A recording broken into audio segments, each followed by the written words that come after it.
በ1 ቢሊዮን ብር ወጪ በሐረር ዘመናዊ ስቴዲየም ሊገነባ ነው።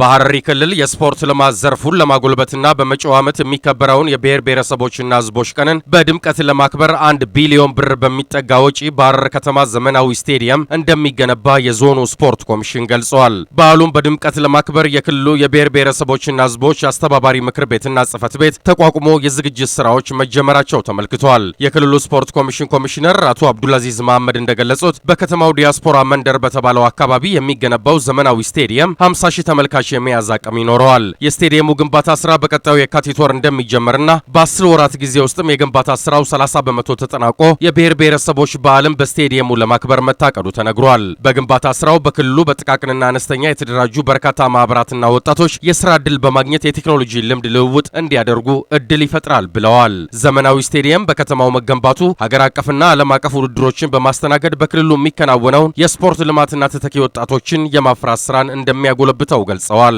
ባለፈው ህዳር 29 በጋምቤላ ክልል አስተናጋጅነት በተከበረው የብሔር ብሔረሰቦችና ሕዝቦች ቀን የሐረሪ ክልል የ2009 ዓመተ ምህረት የበዓሉ አዘጋጅ ክልል ሆኖ መመረጡ ይታወሳል ሲል ዘገባውን ያደረሰን የኢትዮጵያ ዜና አገልግሎት ነው።